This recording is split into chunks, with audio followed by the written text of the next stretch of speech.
Bonsoir et bienvenue à votre émission 30 minutes pour convaincre, une émission qui rime avec l'actualité marquant la République démocratique du Congo. De la colonisation à l'indépendance, où va la RDC 64 ans plus tard? C'est juste une question posée où vous aurez des réponses tout de suite avec notre invité. La fermeture de bureaux de la MONUSCO dans les sites qui vous cuident sur la protection de la population. Ce sont juste les thématiques de cette émission pour cette soirée. Et pour y faire, je ne suis pas seule, j'aurai aussi pour vous l'habitude de cette émission. Maître juriste consulte en droit international, Ngadi Kassinga. C'est avec lui que nous allons juste échanger par rapport à tous ces titres. Bonsoir et bienvenue. Bonsoir, mademoiselle Eulalie. Merci beaucoup. Ouvrons d'abord cette émission avec spécial, comme c'est une émission trop spéciale, il faut le dire ainsi, partant de la 64e anniversaire de l'indépendance de la République démocratique du Congo. Quelle lecture faire, jour pour jour? Quelle lecture faire? C'est un sujet à controverse, puisque quand on pose la question, à savoir où va-t-on, on va quelque part si on vient d'un point. Est-ce que la RD Congo, notre pays, est parti d'un point pour arriver quelque part? C'est une interrogation aussi, puisque le point de départ devrait être la fin de la colonisation. Est-ce qu'avec la fin de la colonisation, nous avons construit un État indépendant, un État souverain? C'est une grande interrogation. Je ne pense pas, puisque l'indépendance, nous ne l'avons pas eu. L'indépendance, on ne peut pas l'attendre de quelqu'un d'autre. Quand on veut être indépendant, c'est soi-même. Nous prenons l'indépendant.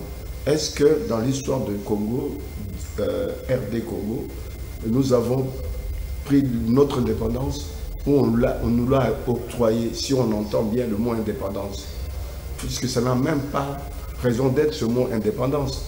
On devrait, le lendemain de ce que nous appelons pour la compréhension des gens l'indépendance, on devrait nous définir quel État nous voulons, quelle forme d'État, quelle administration pousse, et puis quels objectifs nous donnons à cet État. Est-ce qu'on l'a déjà fait depuis 60 jusqu'à ces jours? Non. On est en train de tournoyer, on est en train de... C'est comme le serpent qui se mord la queue. Alors s'il faut dresser petit bilan, partant de la colonisation jusqu'au jour d'aujourd'hui, ça marche ou bien ça casse toujours? Le bilan n'existe même pas, parce que s'il faut évaluer ce que nous étions pendant, ce que nos parents ou grands-parents ont connu pendant la colonisation, c'est vrai qu'ils n'avaient pas la liberté de tout faire, c'est vrai qu'ils étaient moins respectés, c'est vrai sur beaucoup de choses. Mais c'est vrai aussi que quand tu as l'enseignement à l'époque coloniale, il était très développé par rapport à d'autres pays africains, même s'il était limité au niveau de l'enseignement primaire ou professionnel. Quand tu regardes au niveau de santé, on avait des centres de santé partout. Si on regarde au niveau des infrastructures routières, il y en avait partout. On pouvait quitter Kinshasa, aller à Lubumbashi avec une petite voiture. À l'époque, il n'y avait pas de 4x4. Il y avait du moins de routes ou de routes territoriales. Il y avait des routes pour acheminer les biens de production qu'il y avait ici ou là au niveau de nos territoires. Il y avait tout ce qui était plus ou moins positif. Au lendemain de l'indépendance, on n'a plus de routes. Au lendemain des indépendances, on n'a pas pu construire des écoles ou des centres médicaux, vu que la population a augmenté. On n'a pas suivi l'évolution de l'augmentation de la population pour créer des structures, des infrastructures routières, hospitalières et autres. On ne l'a pas fait. Que dire de si on peut admettre qu'on est indépendant? De cette indépendance, qu'est-ce qu'on a tiré? Rien du tout. Quand tu regardes le pays comme la France n'a jamais crié sur le toit qu'elle était indépendante. Mais la France ne dépend pas totalement de la France. La France dépend des interactions qu'elle a avec les autres entités, notamment au premier chef, la communauté européenne, les États-Unis et voire même l'Afrique. La France, on peut dire, dépend aussi de l'Afrique.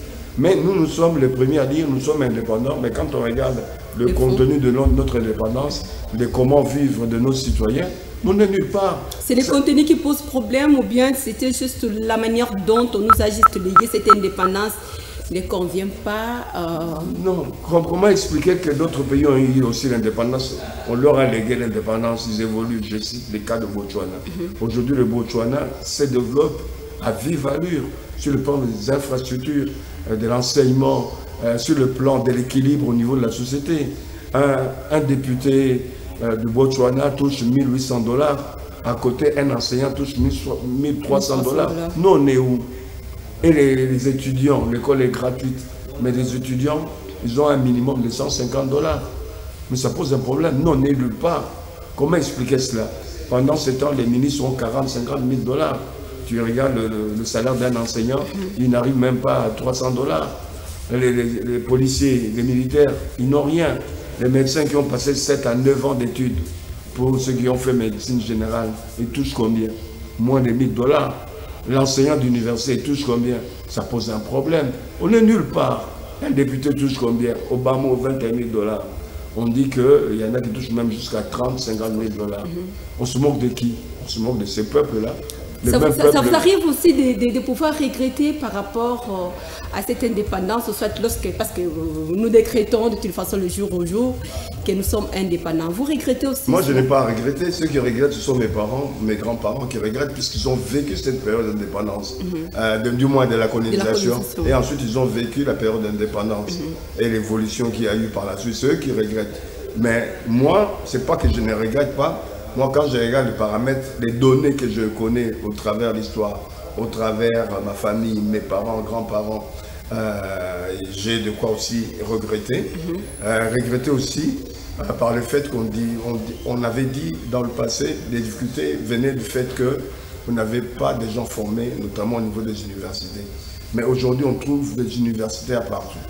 Des professeurs d'université au gouvernement, des professeurs d'université au Parlement, dans les grandes entreprises de professeurs d'université.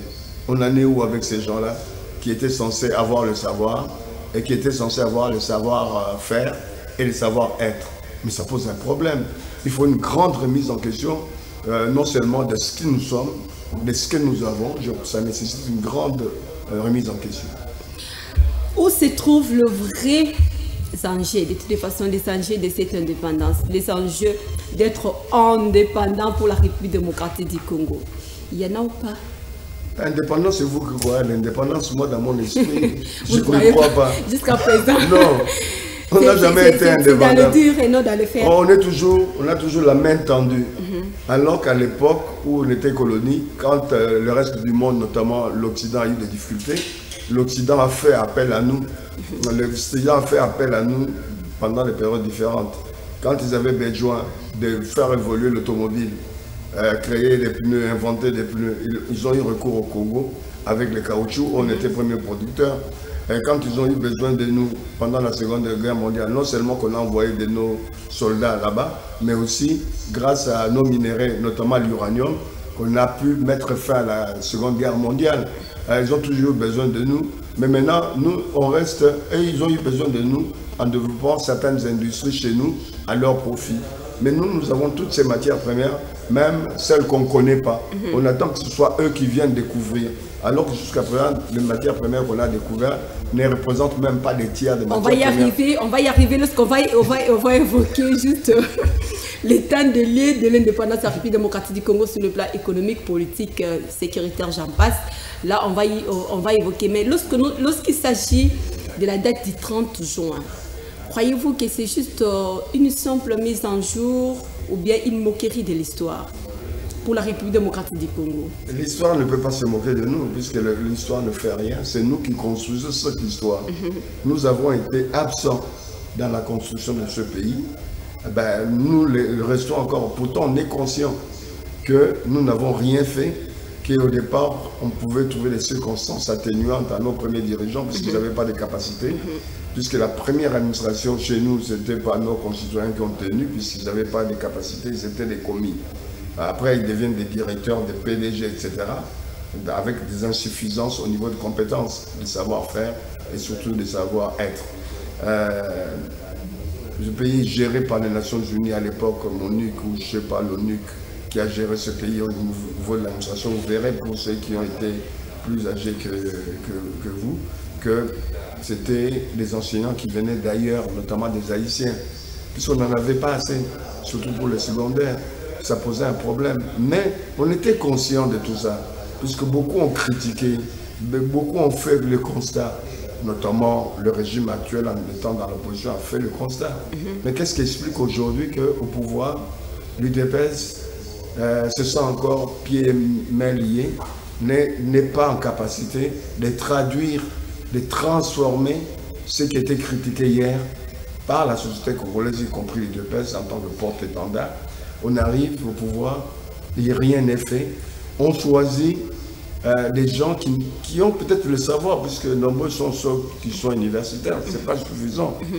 Le savoir, certains, beaucoup l'ont, mais ils n'ont pas le savoir-faire. Pire encore, le savoir-être. Comment est-ce qu'un citoyen qui se dit patriote peut extraire des trésors du public, de la caisse de l'État, plus de 300 millions pour son compte personnel, sachant qu'il y a des régions, il y a des localités où il n'y a pas d'eau, il n'y a pas d'électricité, il n'y a pas de route. Mais il y a un problème, c'est un criminel. Et ce criminel est protégé par qui? On peut dire par le pouvoir. Quand ils sont au pouvoir, quand ils volent l'argent, ils ne sont pas malades. Une fois qu'on les attrape, main dans le sac, surtout après ils deviennent malades. Il faut sortir, il faut aller à l'étranger. C'est une erreur. Ils n'oublient pas que le président actuel du Congo-Brazzaville, sa famille était poursuivie pour détournement des biens des deniers publics. Lui, il est allé se cacher en Europe. Là, c'est au Congo-Brazzaville. Non. C'est un exemple que je donne. Là, lui, notre ancien ministre des Finances, va en France. Il oublie que là-bas, on peut le poursuivre. On peut le poursuivre. C'est comme un crocodile qui fouille la pluie et qui va se jeter à l'eau. Mais il sera complètement imbibé d'eau que, d'une manière ou d'une autre, c'est une question de temps. Il y a des Congolais là-bas qui peuvent porter plainte. La loi le leur permet sur le plan international de porter plainte.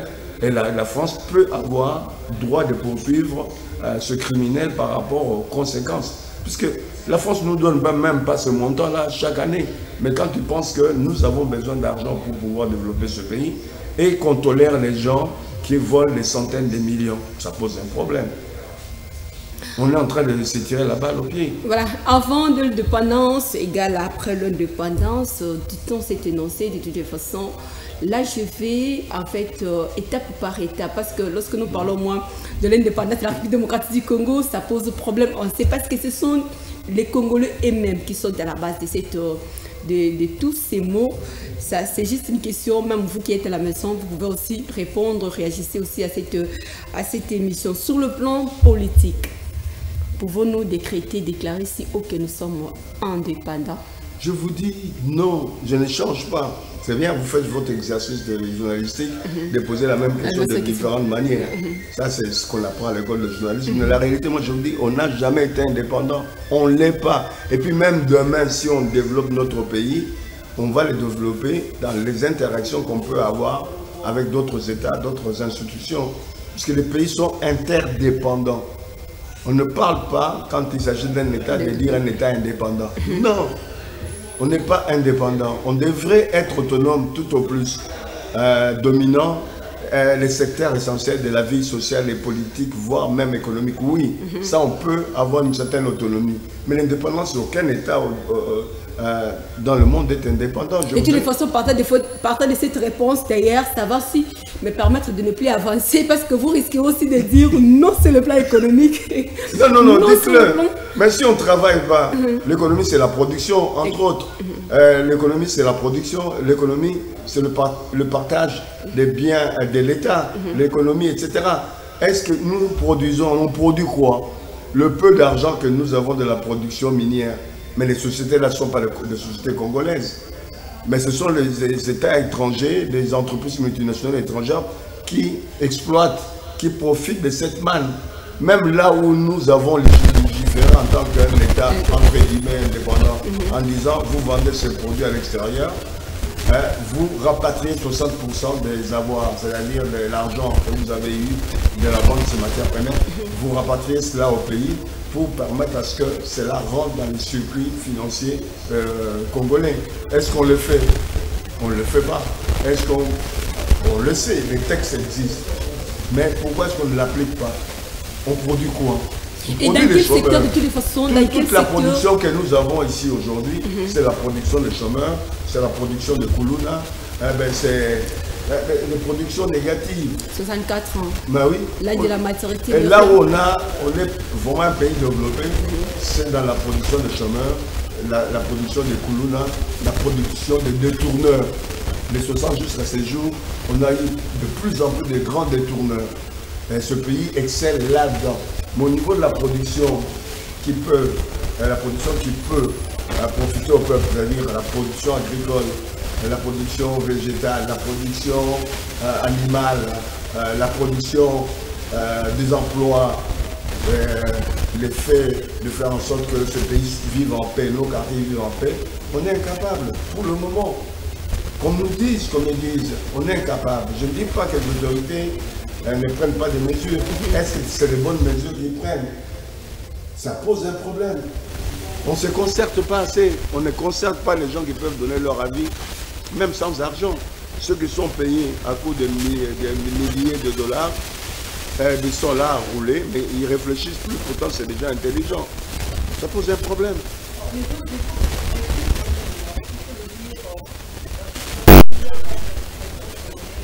C'est trop les mains noires dans tout ça. Il n'y a pas de mains noires, ce sont les mains de Congolais nommés à nous tous ici. Il n'y a pas de mains noires. Qu'est-ce qui nous empêche, nous, aujourd'hui, de nous concerter, de se dire l'administration, c'est l'épine dorsale, c'est la colonne vertébrale d'un État. Comment construire ou reconstruire, solidifier cette administration qui est le socle de l'État. Sans administration, on ne peut rien faire. Regardez la circulation, on est en difficulté. On a du mal à réguler rien que la circulation. Regardez les grandes avenues, notamment à côté de chez vous ici, Kabamba, etc. Ça pose problème. Partout, ça pose un problème. On ne sait pas qu'il y a des conséquences économiques et financières quand la circulation n'est pas bonne. Il y a des entreprises qui ont un manque à gagner. Les employés vont en retard au boulot.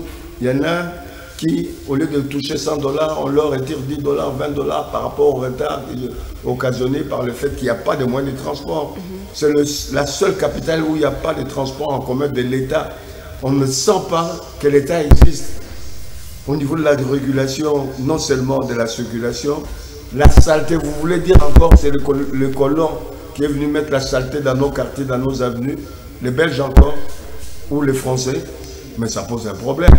Tu rentres dans certaines parcelles ici, tu ne peux même pas rentrer dans les toilettes. La saleté là, ce sont les Occidentaux, c'est la MONUSCO, c'est l'ONU qui est venu mettre la saleté ou qui empêche que nous puissions nous battre pour vivre dans un milieu sain, propre.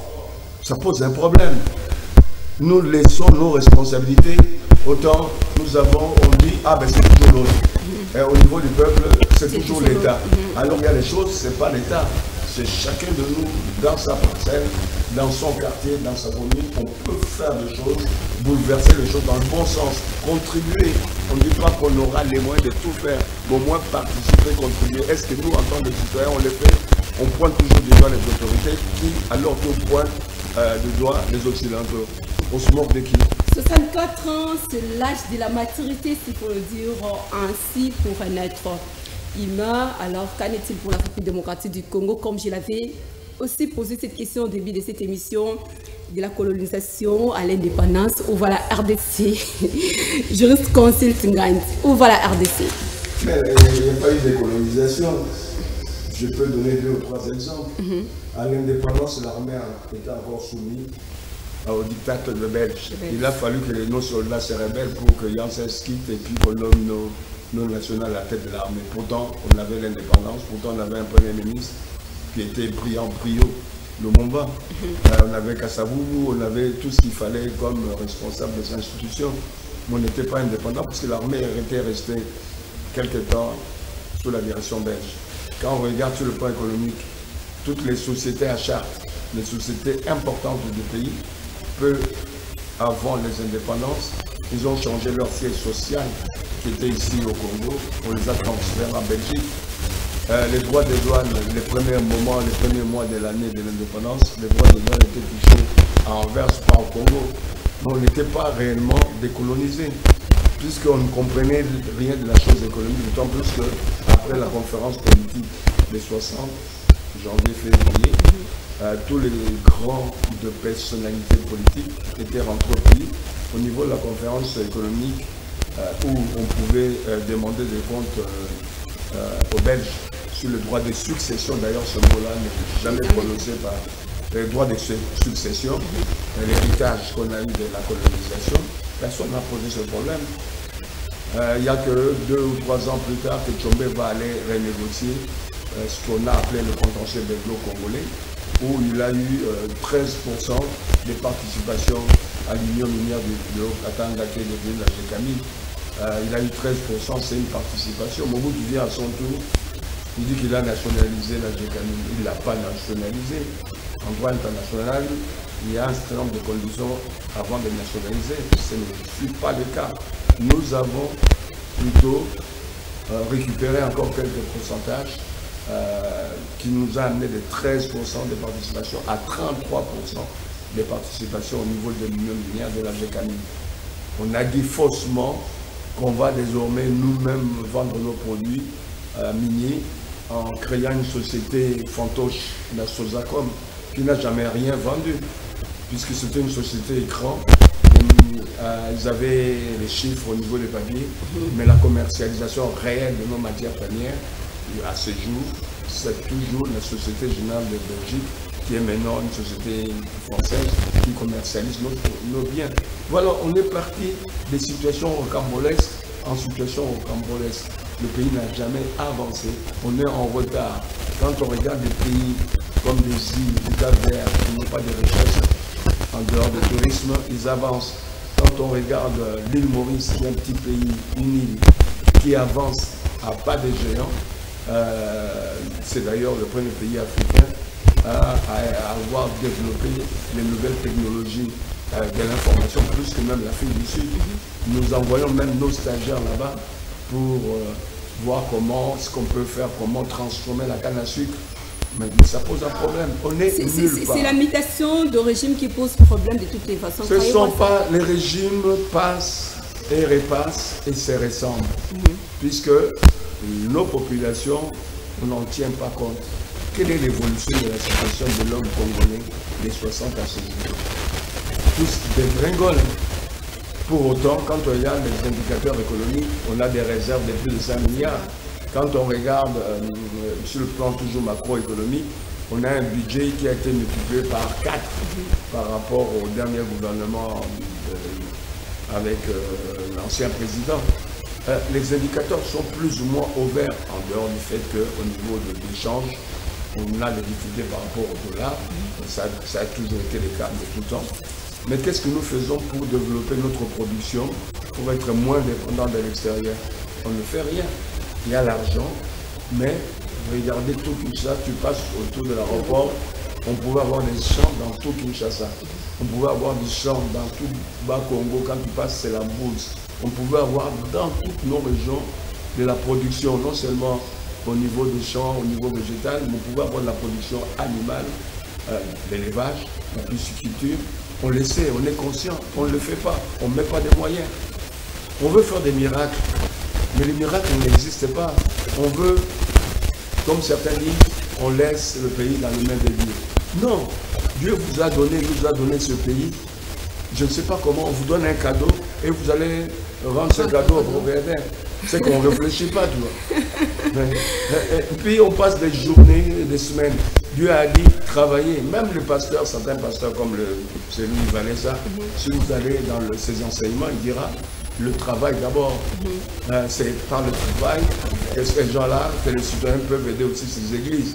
Mais si les gens ne travaillent pas, il y a encore là, c'est un problème. Voilà pourquoi nous décrétons juste, nous crions, ce n'est pas en fait mes propos, mais quand même, je vais soutenir aussi.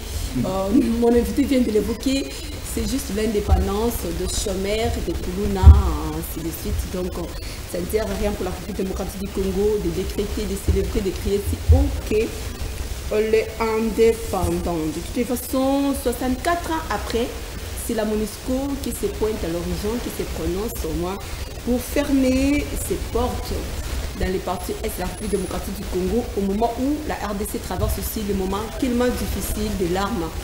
Quel est votre avis partant de cette nouvelle? Avec ou non la présence de la MONUSCO, on patauge. On est dans la gadoue, dans la boue.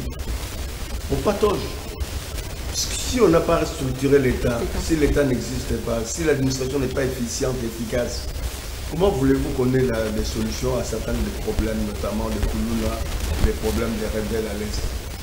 Si des rebelles sont rentrés, c'est qu'il y a eu carence au niveau de l'administration, que ce soit de la police, de l'armée, du service d'intelligence, etc. Parce que si on avait tous ces services en fonctionnement dans tous nos territoires, dans toutes nos localités, je pense qu'on éviterait beaucoup de choses, notamment l'intrusion des forces extérieures ou des forces qui viennent de l'intérieur pour remettre en cause l'ordre public. Ben, c'est une chance pour nous d'avoir vécu cela, les Koulouna dans nos quartiers, et puis quelques rebelles à l'Est. C'est une chance pour pouvoir repenser l'administration de nos territoires, de nos localités, l'administration de nos communes, de nos quartiers. Il faut repenser cela. Au lieu de mettre beaucoup de sous dans le gouvernement, avoir 50 ministres, ça ne sert à rien. Au lieu d'avoir 500 députés, dont un bon tiers dort, fait la sieste, un autre tiers est absent, mais ça pose un problème. Réduisons les dépenses de l'État, mettons de l'argent, des moyens humains, matériels et financiers, là il le faut. Il faut mettre des moyens dans chaque avenue, dans chaque rue, dans toutes les communes, si possible, au lieu de perdre de l'argent à l'Assemblée.